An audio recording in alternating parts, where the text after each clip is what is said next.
Well, I think so, yes. But, you know, the comparisons are always against the prior year period.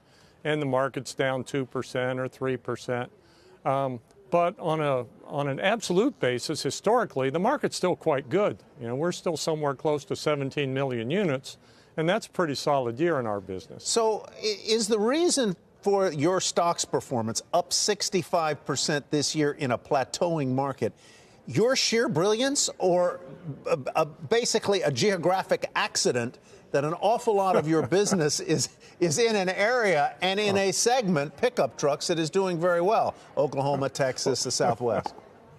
No doubt sheer brilliance. It's no doubt sheer brilliance. Yeah. Yeah, no, I think it's because we have a flexible cost structure and we have multiple revenue streams. The market has really shifted in the U.S.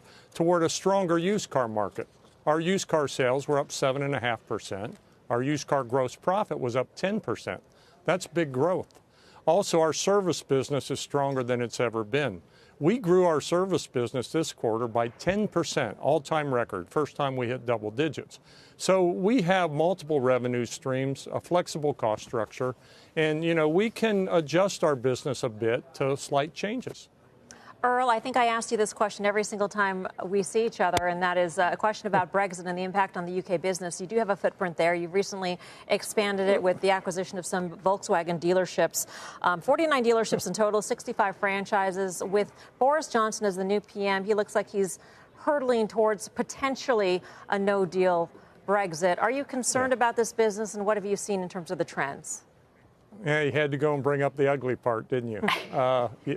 Yeah, the UK is quite challenging at the moment because this political uncertainty really hammers consumer confidence, and that correlates highly to auto sales. So it's quite difficult, albeit our service business is growing pretty well there. But yeah, we need clarity on this.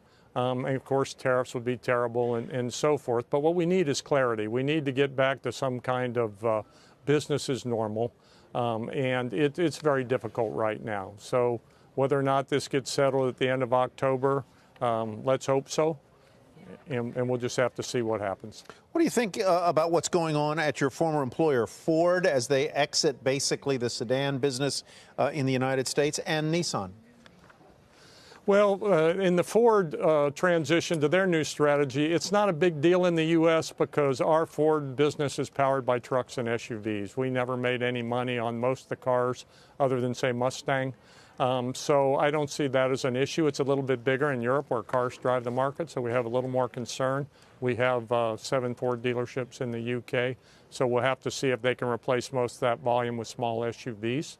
Nissan is just trying to clean up probably a decade of short-termism. They had a terrible culture. It was all about hit the sales numbers. We don't care how we do it.